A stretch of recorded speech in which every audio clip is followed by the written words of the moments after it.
la fréquence de ces fractures chez des patients qui sont ostéoporotiques. Donc, vous avez une comminution dorsale très importante et l'effet bascule de réduction de la fracture ne va se stabiliser que sur le versant dorsal de la fracture qui est communitive. Donc, vous imaginez les déplacements secondaires. Enfin, le cahier des charges que je vous avais donné avec la notion de mobilisation précoce n'est pas tout à fait rempli à cause de ce plâtre qui doit être tenu en général à peu près 6 semaines. Clic suivant, si tu veux bien, Céline. Donc, qu'est-ce qui est apparu un peu dans cette verve de mobiliser précocement le poignet et puis de restituer une anatomie la plus proche possible de l'aspect préfracturaire? Ce sont les plaques verrouillées, les plaques de plus en plus anatomiques. Alors, on peut dire que ça fait à peu près 20 ans qu'on a cette amélioration des techniques avec ces développements de plaques, notamment avec Georges Orbet. Et ce qu'il faut aussi avoir en tête, c'est qu'on a développé des plaques avec une intuition qui n'était pas forcément celle que les chirurgiens avaient au moment où ces plaques sont apparues. Je m'explique. Avant, les plaques étaient utilisées pour leur effet console et pour les fractures complexes. Donc, pour faire simple, toutes les fractures compliquées étaient traitées majoritairement par les plaques, c'est-à-dire qu'on estimait que la plaque apportait une bonne réponse à ces fractures complexes ou alors à des placements palmaires. Par contre, pour toutes les autres fractures, le Kaponji, en tout cas en France, était la règle. Ce qui veut dire qu'on était souvent amené à mettre des plaques sur des fractures compliquées pour lesquelles on n'était pas habitué à poser des plaques et qu'on utilisait ces plaques-là avec un trou oblong pour l'effet console. Donc quand sont arrivées les plaques verrouillées, le verrouillage a été compris simplement comme une addition de ce qu'on savait déjà faire. C'est pour ça que le trou oblong était resté, puisqu'on continuait à poser la plaque d'abord par le trou oblong, puis ensuite par des manœuvres externes, notamment de dément de pneus à la Kaponji, remettre le fragment épiphysaire à peu près en face de la plaque, et puis ensuite venir verrouiller cette plaque sur la fracture qui a été réduite à l'aide des manœuvres externes, notamment de dément de pneus par les broches. Ce qui veut dire qu'on n'utilisait pas la forme de la plaque anatomique pour réduire de façon anatomique la plaque. D'où l'idée, secondairement, quand les premières générations de vis sont apparues, de mettre de l'angle variable. Cet angle variable, en réalité, c'est un faux ami. C'est même particulièrement difficile de l'utiliser en ayant une réduction parfaite à partir du moment où la plaque est trop basse. Donc, qu'est-ce qui a amené à utiliser cet angle variable de façon de plus en plus fréquente? C'est qu'en fait, on ne se rendait pas compte qu'on mettait la plaque distale par rapport à sa position naturelle. Pour quelle raison? Parce que la fracture était réduite pas de façon tout à fait anatomique, et donc on se retrouvait avec des vis, notamment centrales et distales, dans l'articulation, et on modifiait l'angle de ces vis pour éviter qu'elles soient dans l'articulation. Donc l'angle variable n'avait pas pour but d'obtenir une anatomie dans la réduction, mais plutôt de pallier à un défaut de réduction anatomique. Diapo suivante. Et donc, en parallèle de tout ça, vous avez une tendance, vous voyez bien que ce n'est pas d'aujourd'hui, hein, Geisler en premier dans les années 2000, vous avez une tendance, un acronyme qui va changer aussi, qui s'appelle le MIVA ou le MIPO, qui est en fait le mini-invasif. Pourquoi? Parce que potentiellement, on s'est rendu compte que les voies d'abord classiques qu'on utilisait n'avaient pas besoin d'être utilisées de façon extensive, voire complète.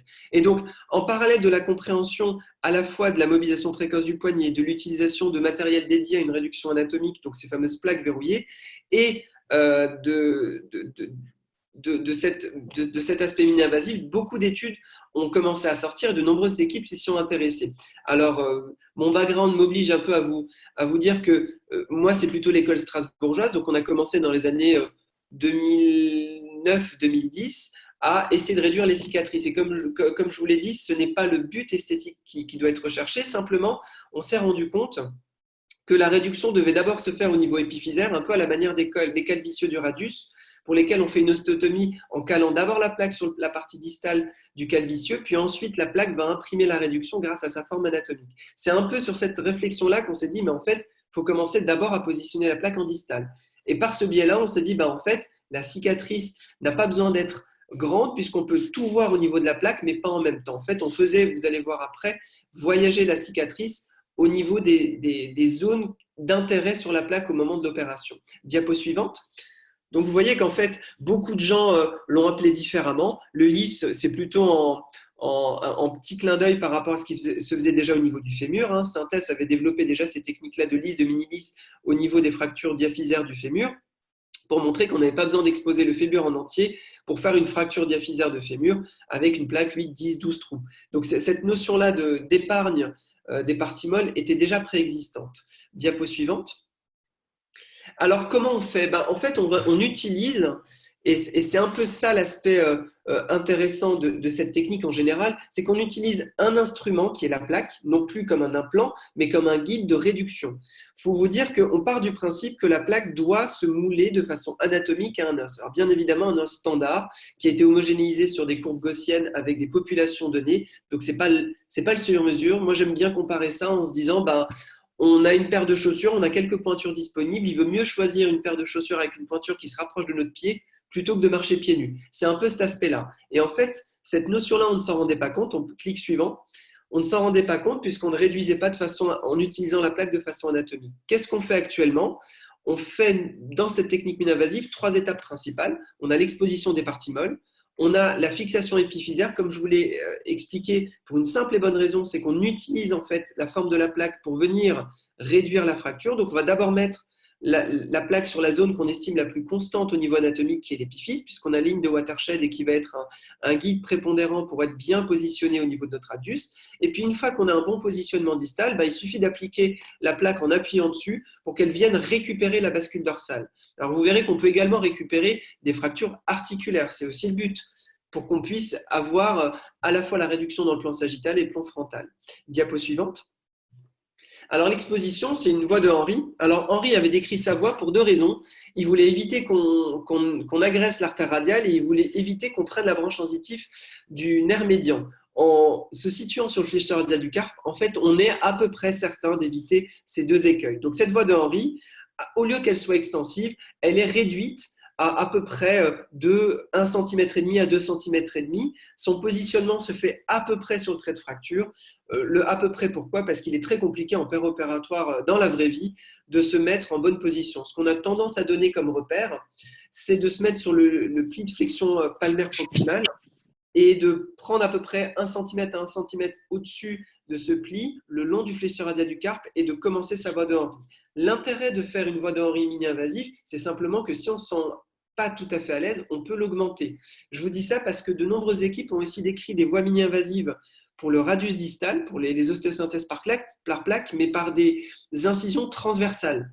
Notamment une équipe au Brésil avec Gustavo Montovani qui faisait en fait une incision transversale en regard de la rangée la plus distale des vis et qui ensuite refaisait un peu à l'aveugle des petites perforations cutanées pour aller mettre les vis en verrouillage proximal. Vous imaginez bien que là, on contrôle difficilement à la fois les parties molles et l'os par rapport à la plaque. Diapo suivante.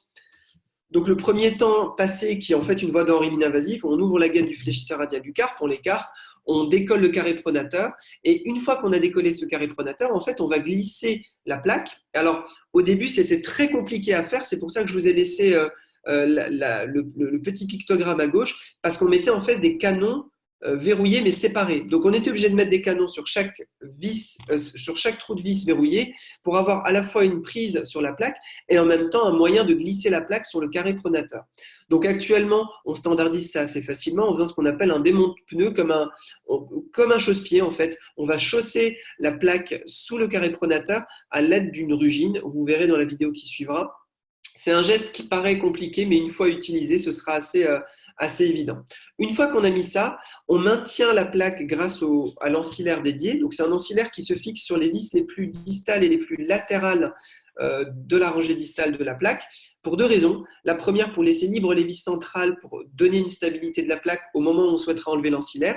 Et la deuxième raison, c'est pour avoir un bras de levier qui ne soit pas assez contraint sur la plaque. Donc, qu'est-ce qu'on fait dans la première étape?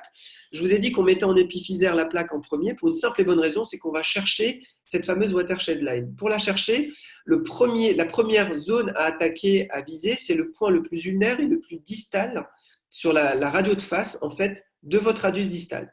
Ce point-là est très important parce qu'une fois qu'on l'a, l'étape d'après va simplement être de tourner la plaque autour de ce point de rotation et de mettre une deuxième vis pour avoir la hauteur de la plaque.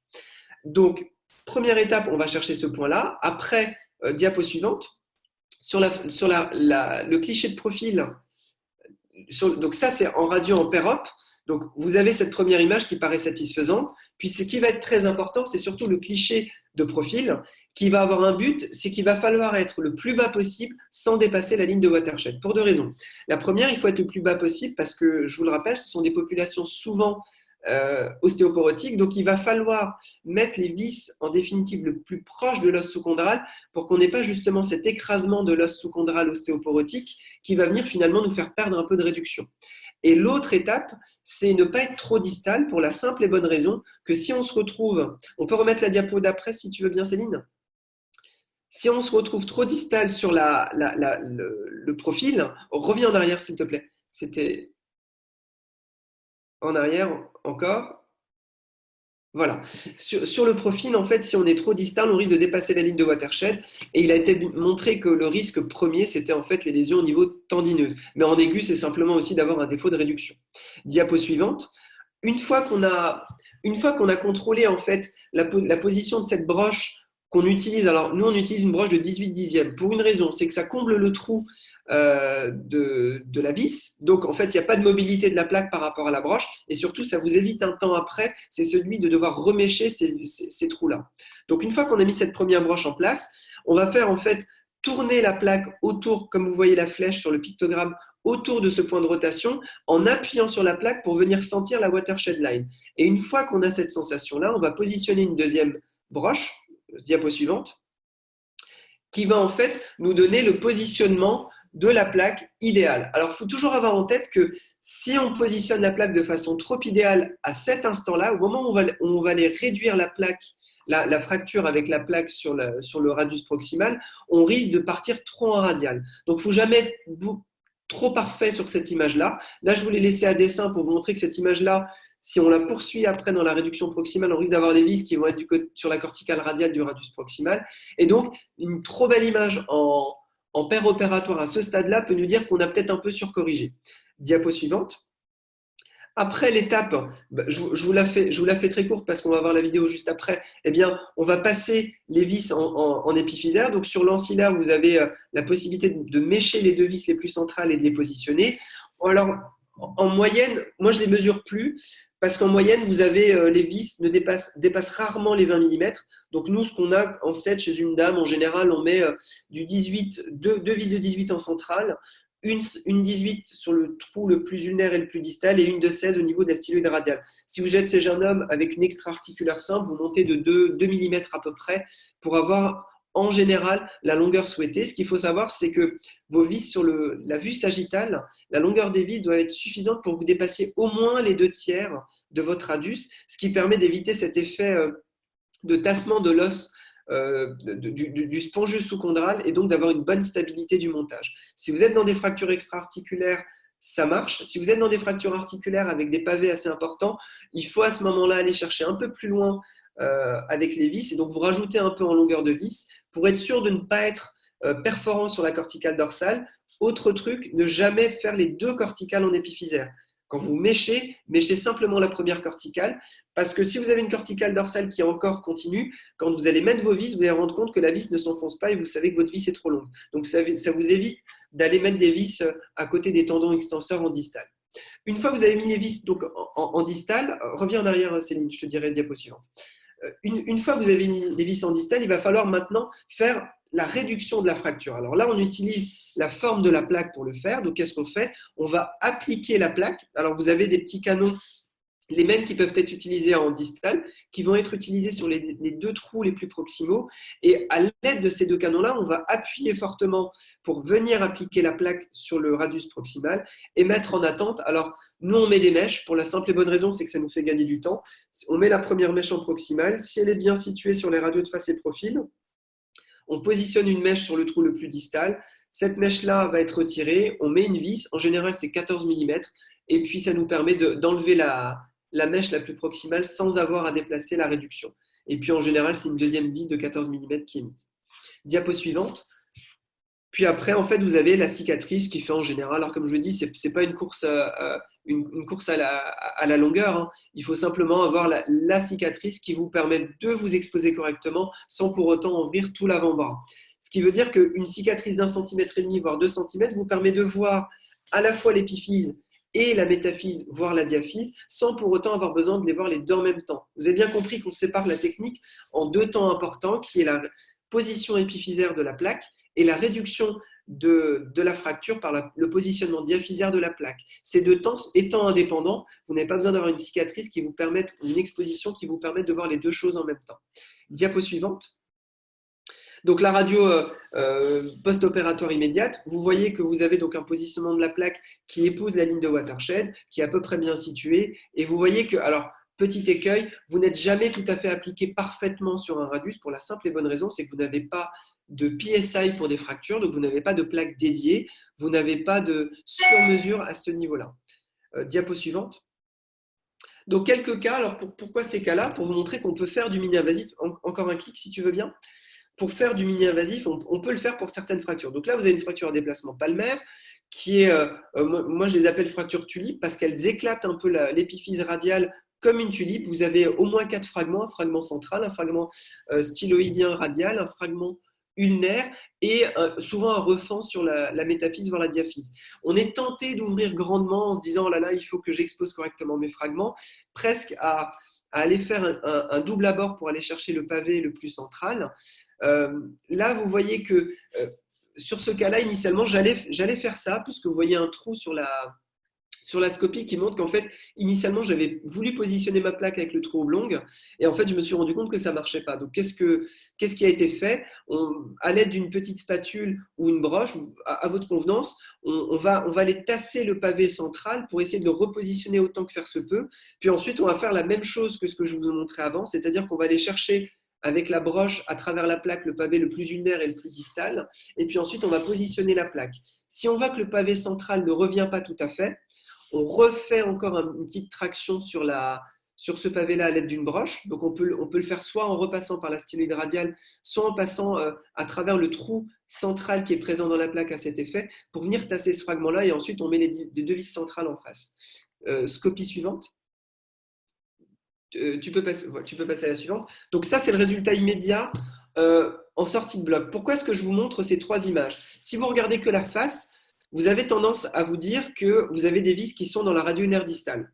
Ce qui n'est pas tout à fait délirant, puisqu'on n'a jamais une bonne exposition de la radio ulnaire distale en péropératoire. Alors, le petit truc qui est intéressant, qui répond à des interrogations qu'on peut avoir en péropératoire, à la fois la longueur des vis et le bon positionnement de la plaque sur le versant ulnaire, c'est ce qu'on appelle la skyline view. C'est en fait une vue qu'on fait avec le poignet fléchi à 40-50 degrés sous l'incidence du rayon fluoroscopique et qui va nous dessiner quasiment une imagerie de scanner péropératoire puisque vous voyez la corticale dorsale. Donc vous voyez bien que les vis ne dépassent pas et vous voyez sur l'aspect le plus ulnaire de la plaque que la vis la plus ulnaire est en dehors de la radio ulnaire distale. Donc vous avez la confirmation que votre vis n'est pas intra-articulaire.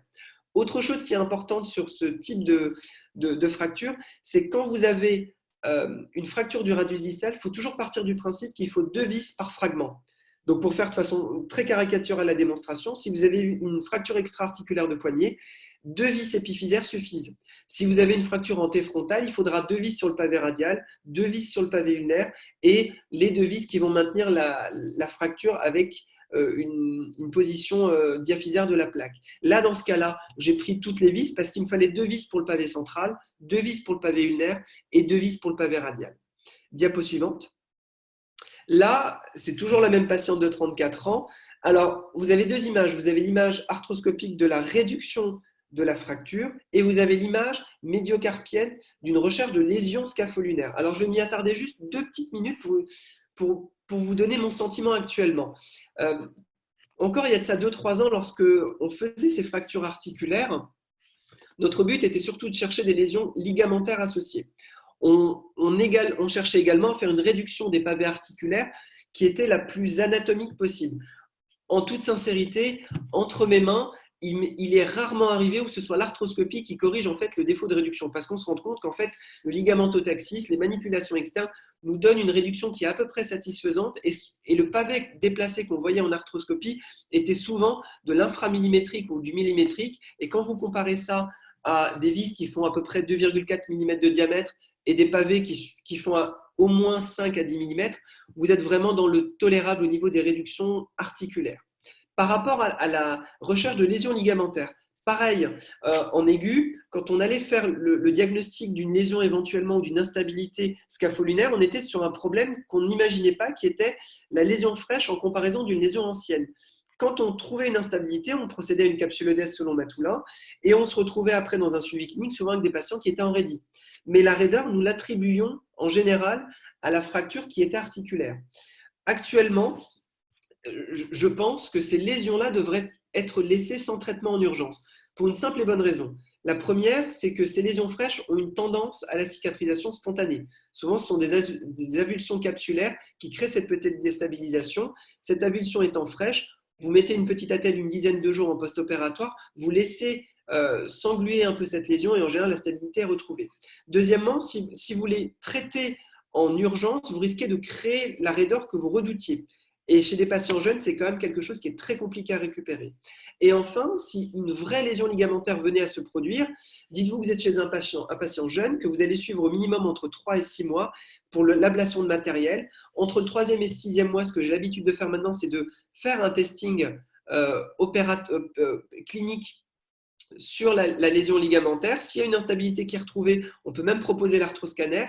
Et pendant le temps de l'ablation de plaque, on y associe une arthroscopie de poignet qui, elle, va nous permettre de faire une capsulodèse à distance pour justement réparer cette instabilité chronique. Donc, à mon sens, faire en urgence des réparations ligamentaires arthroscopiques dans des fractures articulaires ne devrait plus trop avoir leur place pour la simple et bonne raison qu'on peut toujours rattraper ce défaut de réparation ligamentaire. Diapo suivante.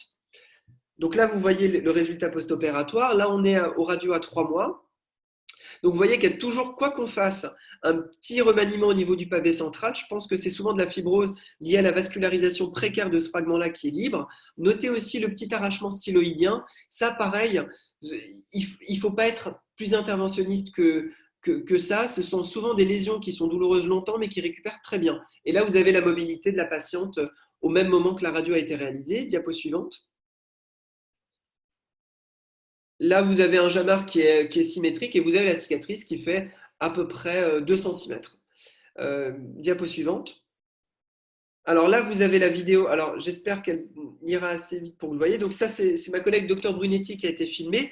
Donc toujours, la voix d'abord, c'est une voix de Henri, sauf qu'on l'a fait plus petite. Ça nous permet toujours de la faire plus grande si jamais on se trouve au dépourvu par rapport à l'exposition.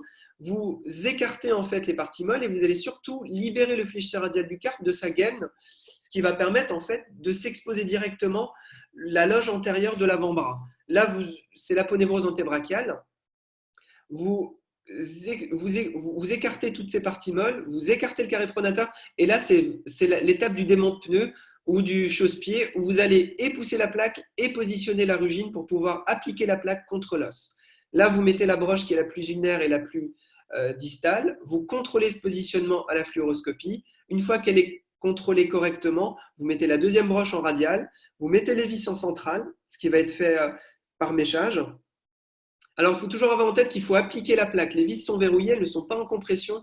Si vous n'appliquez pas la plaque, vous allez visser la plaque sans être appliqué contre l'os. Une fois que vous avez mis les vis les plus centrales, vous enlevez tout simplement l'ancillaire, vous mettez les deux vis les plus ulnaires et radiales, et puis ensuite vous passez à l'étape diaphysaire, vous mettez à votre convenance un seul ou deux guides mèches qui permettent et d'écarter la peau et de manipuler la plaque.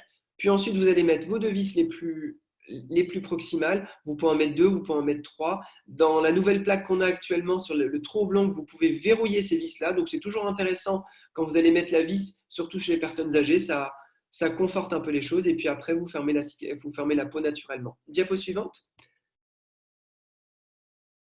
Alors, en conclusion, quels sont les avantages? Alors, le premier, tu peux cliquer encore 2 fois si tu veux bien.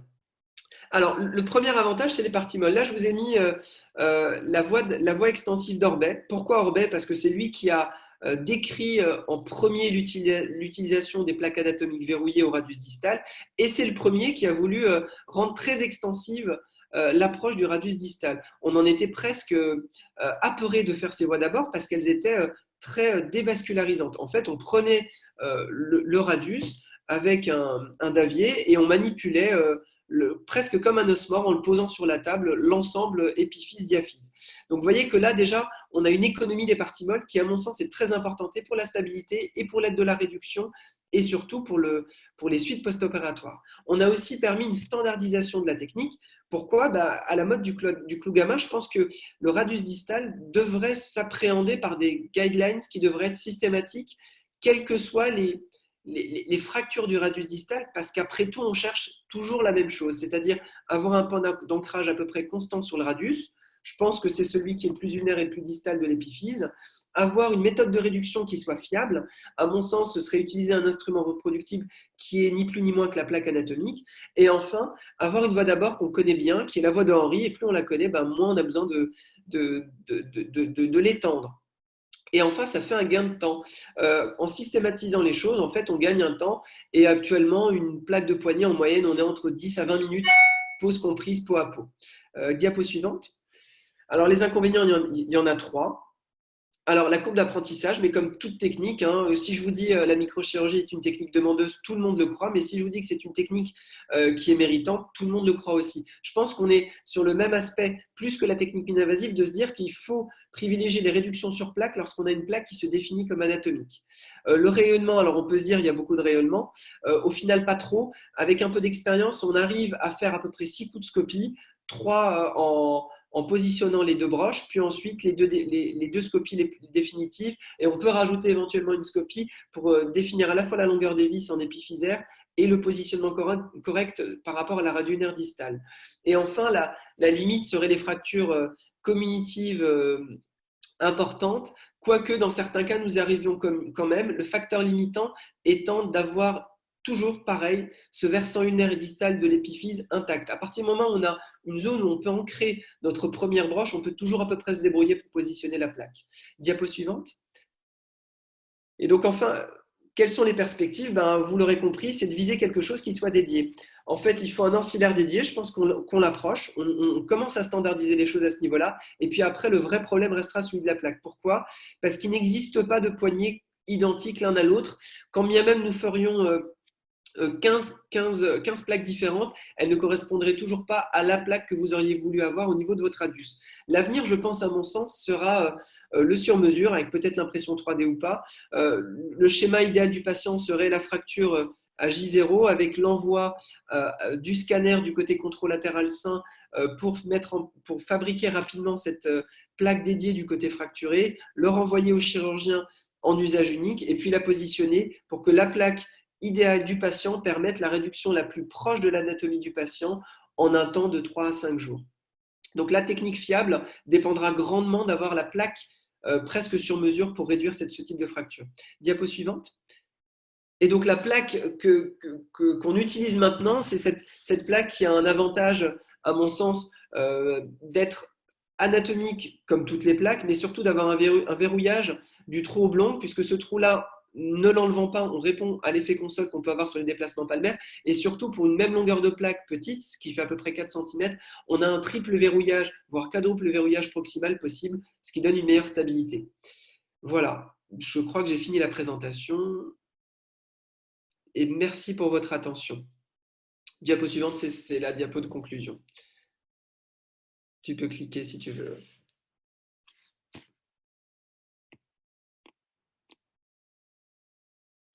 Merci beaucoup, Chap, pour cette belle présentation très exhaustive sur lesquelles on a eu une overview. Je t'avais préparé quelques questions en attendant, mais il y a beaucoup de questions que tu as répondu déjà dans la fin de ta conclusion. Si vous avez des questions, n'hésitez pas à les poser à l'écrit. En attendant, peut-être juste revenir sur la courbe d'apprentissage. Toi, tu as été quand même avec le professeur Liverno à bonne école, j'ai envie de dire, et puis tu as quand même beaucoup œuvré pour standardiser cette technique chirurgicale. À combien, toi qui vois quand même beaucoup d'internes maintenant passer, comment tu leur enseignes cette technique et comment tu évalues la courbe d'apprentissage? Combien? Tu dis à peu près 6 copies. Au début, on est plutôt à quoi? 15 copies, 20 copies? Comment tu vois les choses?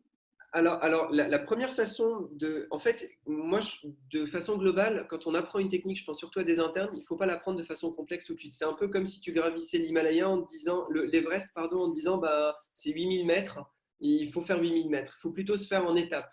Et là, dans le cadre du mini-invasif, la première étape, elle est presque paradoxale, c'est de faire de l'ablation de matériel. Pourquoi faire de l'ablation de matériel? Parce qu'au final, si on pose une plaque en mini-invasif, on est capable de l'enlever en mini-invasif. À la seule différence, c'est qu'on s'enlève l'étape de réduction de la fracture. Donc en général, quand on a des internes qui viennent au service, on les entraîne à enlever les plaques avec nous, ça les entraîne à l'approche, à la voie d'abord mini-invasive. Cette voie d'abord mini-invasive, ça leur permet de se rendre compte dans un premier temps qu'on peut tout voir, déjà, qu'on peut voir le distal et le proximal, que surtout, on a la gestuelle de la voie d'abord en écartant le fléchisseur à du carpe, en retrouvant les abords. Souvent, on ne voit pas le nerf médian, donc en écartant tout ce paquet un peu noble du côté unaire. Donc la première étape, j'ai envie de dire, c'est enlever le matériel. Alors ça, c'est pour les internes. Quand on est déjà seniorisé et qu'on veut se mettre à cette technique, c'est déjà de ne absolument pas faire de mini abord, ce qui est un peu paradoxal, mais si vous voulez apprendre du mini invasif, n'en faites surtout pas. Ça veut simplement dire utiliser la plaque déjà pour la contraindre comme un élément de réduction. C'est-à-dire, faites votre voie d'abord classique, ne vous souciez pas de la voie d'abord, mais positionnez votre plaque comme si vous étiez dans le cadre d'une voie d'abord classique, mini-invasive. C'est-à-dire que vous allez avoir votre fracture, vous allez positionner votre plaque en distal, vous allez vous exercer à positionner votre plaque correctement en distal, et une fois que ces étapes-là vont être connues, vous allez vous dire, ça va presque devenir naturel, vous allez vous dire, mais de toute façon, je n'ai pas besoin d'une voie d'abord de 8 cm pour poser une plaque de 4 cm, je vais descendre à 5. Puis quand vous serez à 5, de toute façon, vous allez vous dire, mais je n'ai pas besoin de voir toute ma plaque en même temps. Donc vous allez descendre à 3. Et puis à un moment donné, vous allez vous sentir à l'aise pour descendre un peu plus bas. Mais la cicatrice n'est pas un objectif. Le but, c'est de se dire qu'on arrive à standardiser une technique qui nous permet d'oublier que la technique est presque difficile et que la chirurgie en devient presque difficile. Et pour donner un ordre de grandeur, un interne qui vient troisième semestre, alors à Strasbourg, on faisait à peu près 500 à 600 plaques par an. Là, dans mon service, on en fait à peu près 200, 250, 250, 280. Il faut un semestre pour vraiment être autonome. Et en nombre de plaques, il faut une quinzaine de plaques pour vraiment déjà bien sentir la technique, une trentaine de plaques pour aller se lancer sur de l'articulaire sans avoir peur. Vraiment. Je pense qu'elle est accessible. Il faut simplement déconstruire certains schémas qui sont la réduction avec le trou oblong, qui sont la réduction aidée par des broches, parce qu'au final, on n'utilise pas la plaque pour son but premier qui est sa position anatomique. C'est un peu tout ça qui est important à noter. Je te remercie pour ta réponse. Je pense que c'est important aussi de souligner un point qui est important et qui a peut-être un peu évolué au sein de cette technique minimale invasive, c'est que ce n'est pas juste la taille de la cicatrice, c'est vraiment cette technique chirurgicale reproductible et cette façon de réduire un peu à la technique américaine de Liftoft, mais c'est vraiment d'abord s'ancrer sur la corticale, sur l'épiphyse et après réduire grâce à la plaque anatomique. C'est peut-être un point qui a été un peu, il y a eu un amalgame à un moment qui a été fait par certaines personnes sur le minimal invasif, sur la course à l'incision plutôt que sur la technique de réduction. Absolument, mais l'exemple le plus simple que tu peux prendre pour aller dans ce sens-là, c'est le clou gamma. Le clou gamma, c'est 2 cm d'incision pour l'entrée du clou, et pourtant, on ne penserait pas en faire une de 10, pour la simple et bonne raison, c'est qu'on n'a pas besoin. Ce qui est inutile est nuisible. Quand on se rend compte qu'on n'a pas besoin d'ouvrir plus grand, eh ben, ne le faisons pas. Mais il ne faut pas que ce soit l'objectif, c'est presque l'effet secondaire, c'est presque l'effet indésirable, la petite cicatrice. C'est presque comme ça que j'aurais tendance à le décrire. Parfait. Je ne sais pas si on a d'autres questions pour l'instant sur le chat. Moi, j'ai rien, mais n'hésitez pas. Du coup, j'en profite. J'ai une autre question sur la Skyline View, qui est une vue radiologique que j'apprécie particulièrement. Pour toi, c'est systématique ou c'est quand tu as un doute? C'est pas toujours facile à réaliser, surtout avec les petits amplis. Avec les grands amplis, on avait un peu plus de facilité. Là, des fois, on est un peu gêné. On a un peu peur de démonter son ostéosynthèse aussi avec les petits amplis. Toi, dans ta pratique, c'est devenu routinier?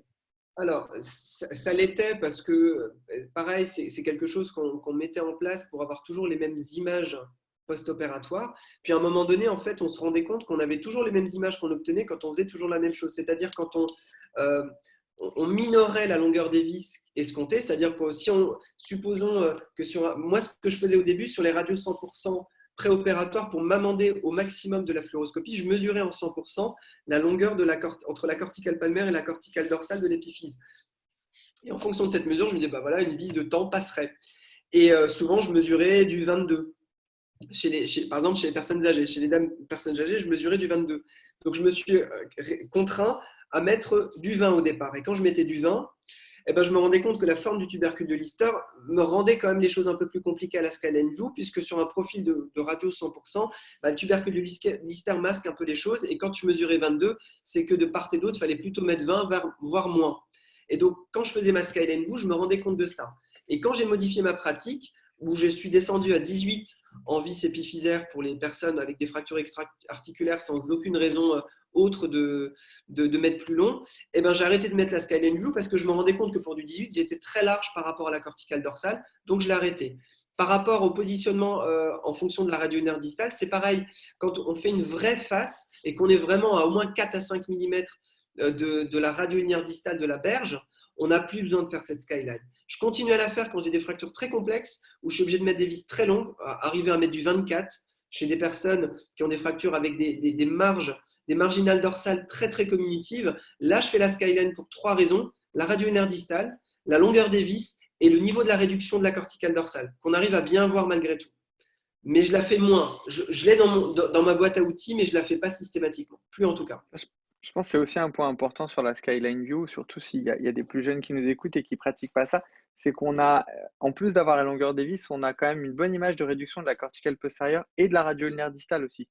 On voit parfois des défauts de réduction de radio linéaire distale qu'on apprécie moins bien sur des radios de face classiques. Et puis donne-toi un exemple très simple. Moi, c'est surtout ça que ça m'a économisé. Il y a des patients qui ont une fracture, comme la patiente qu'on a vue tout à l'heure, que je vous ai montré, qui ont peut-être une petite raideur de radio linéaire distale, sauf qu'on n'a pas fait la skyline. Et on se retrouve à 6 semaines post-op et elle est un peu raide en pronosupination. Et sur la radio de face, on n'est pas sûr que la vis n'est pas intra-articulaire. Donc, qu'est-ce qu'on fait? On est obligé de faire un scanner.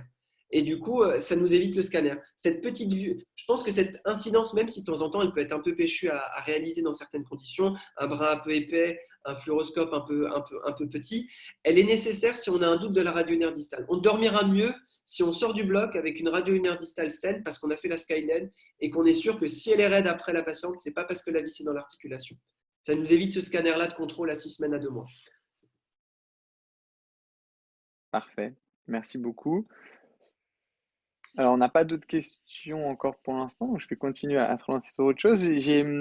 C'est l'apport de l'arthroscopie. C'est intéressant ce que tu nous dis, que finalement, pour toi, dans ton expérience, la réduction sur des fractures communitives, et bah, avec ta technique, globalement, tu te rends compte que l'arthroscopie, elle te permet de vérifier, mais que très souvent, dans plus de 90% a priori, tu es déjà bien réduit. Et puis surtout sur le management des lésions ligamentaires. C'est aussi intéressant. Est-ce que tu ne penses pas, sans avoir à faire de capsulotomie, quand on trouve une avulsion ligamentaire franche, simplement un brochage médiocarpien peut permettre d'avoir une meilleure consolidation, surtout si tu n'immobilises pas tes patients et que grâce aux plaques, tu les mets juste dans des petites attelles et tu les fais bouger rapidement. Est-ce que simplement, par exemple, mettre des broches scapholinaires, ça a encore un intérêt pour toi, ou en fait on est un peu entre la ligamentoplastie qui vraiment va en raidir, mais le fait de dire à 3 mois ou à 6 mois, c'est plus compliqué d'aller cicatriser un ligament, et s'il y a une instabilité, on proposera une chirurgie plus invasive. Alors je pense que là, on va digresser un petit peu, mais c'est important. C'est par rapport à ce qu'on conçoit comme scapholinaire. On ne conçoit plus le ligament scapholinaire, on conçoit le complexe scapholinaire, ce qui n'est pas tout à fait pareil. C'est pas tout à fait pareil parce qu'en général, quand on a un scapholinaire, je n'appelle pas ça ligament en aigu, dans une fracture, ce n'est pas le ligament scapholinaire qui est rompu, c'est souvent ses attaches dorsales. C'est ce fameux DCSS qui a été décrit par l'équipe de Matoulin et Lewas il y a déjà à peu près 6 ans, et qui définit en fait l'amarre de la portion dorsale du scapholinaire sur et la capsule dorsale et le ligament intercarpien dorsal. Et en fait, c'est cette amarre-là qui crée cette instabilité dynamique arthroscopique. C'est-à-dire que si on fait des radios et qu'on a cette lésion-là, on ne verra rien. Par contre, si on fait de façon dynamique le test arthroscopique, on va se retrouver avec un stade EOAS 3C, 3A, 3B, peu importe. En tout cas, on va se retrouver avec la possibilité de mettre le crochet palpeur entre les deux os. Et c'est dans cette zone-là très grise de la lésion qu'on diagnostique en frais que moi, actuellement, je me positionne pour ne plus la traiter. Par expérience personnelle, parce que j'en ai fait vraiment beaucoup en aigu, et j'associais souvent la raideur post-opératoire que j'obtenais soit à cause d'un mauvais résultat lié à la complexité de la fracture, soit au fait que ça arrive de faire des raideurs capsulaires. Par contre, ce que j'ai remarqué, c'est que maintenant que je ne les fais plus en urgence, les gens chez qui j'aurais dû les faire, alors on avait un algorithme très simple à Strasbourg, c'était patient jeune et ou fracture articulaire et ou haute vélocité. Si on avait 2 de ces 3 éléments-là, on allait faire une arthroscopie même si la fracture était articulaire, ce qui a du sens puisqu'on peut avoir des lésions associées même en extra-articulaire.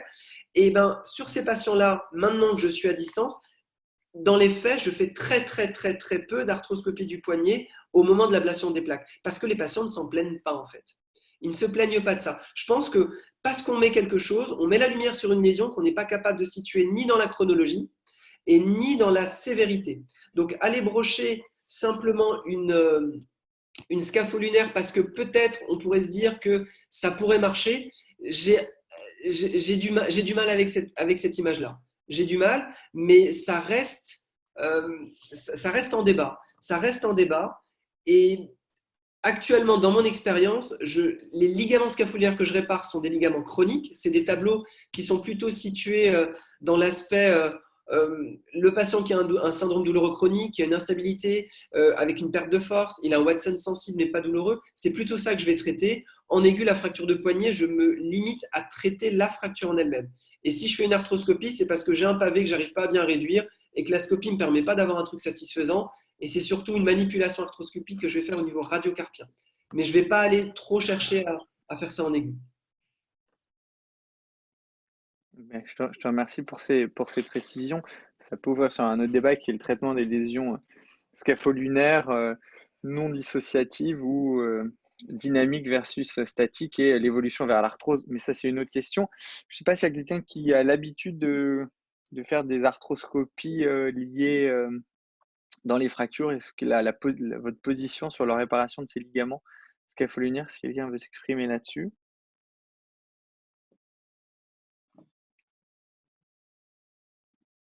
Écoute, a priori, tu as été très clair puisqu'on n'a pas de nouvelles questions. Et bah, simplement, peut-être une dernière question. Donc, on a vu qu'on avait des ancillaires spécifiques. Là, sur toutes les radios que tu nous as montrées, c'est des plaques de taille 2. Est-ce que tu as essayé avec des plaques pour des fractures extra-articulaires un peu plus petites ou c'est important de garder quand même une plaque un petit peu plus longue pour pouvoir avoir un bras de levier un peu plus important au moment de ta réduction? Alors, moi, je suis toujours parti du cahier des charges. Enfin, ça, c'est mes souvenirs d'interne qui m'ont un peu traumatisé. De mes souvenirs, il y avait toujours deux grandes écoles. Il y avait l'école un peu, on va dire un peu allemande, un peu Médartis, un peu une plaque, une fracture. C'est-à-dire qu'on essayait de faire un cadre algorithmique nosologique presque au fragment près pour trouver exactement l'image qui correspondait à celle de la patiente ou du patient qu'on avait opéré pour y associer exactement la plaque qu'on aurait dû poser dessus. Et du coup, on se retrouve avec des ancillaires où on a 25 plaques, j'exagère à peine, et on se perd dedans. Après, on a l'extrême opposé où on a une plaque qui est censée tout faire. Il faut trouver un juste milieu. Pour moi, le juste milieu, il ne se trouve pas dans la longueur de la plaque en elle-même, à part un extrême, quand il y a des plaques où on doit ponter. Alors, il y a trois exemples très simples. Hein. C'est les spanning plates, c'est-à-dire les plaques où, au lieu de mettre un fixateur externe, on va le ponter sur le métacarpien, mais ce n'est plus des plaques de radius. C'est du traitement de radius, mais ce n'est plus des plaques de radius. La fracture qui va récupérer la plaque qui va récupérer une fracture sur une ancienne fracture, où du coup le trait est souvent plus haut au niveau du cal, et là on est obligé d'avoir une plaque un peu plus longue, ou alors la fracture diaphysaire, où on n'arrivera pas à mettre une plaque LCDCP normale parce qu'il va falloir la positionner sur l'épiphyse, mais en même temps, on ne peut pas mettre une plaque de radius à longueur normale parce qu'on va être sur le trait de fracture. Donc pour moi, la plaque, il y a une longueur qui me semble correcte, cohérente, c'est entre 4 et 5 cm.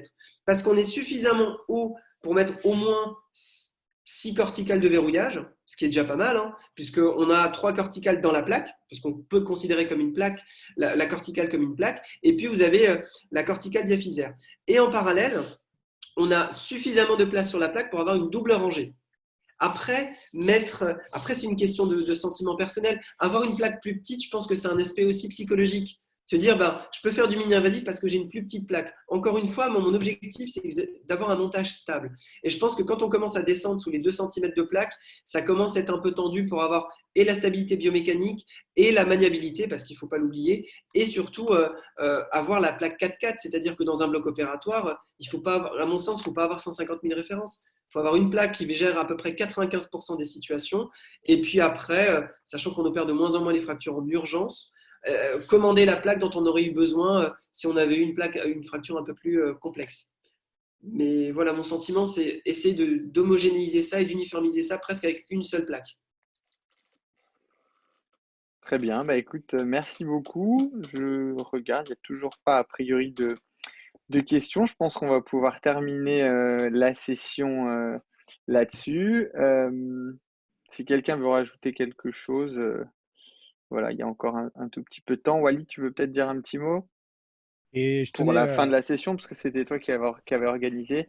Voilà, c'est ça. Je tenais tout d'abord à remercier Dr Taleb, Chiab, pour sa participation et remercier aussi tous les participants qui sont venus.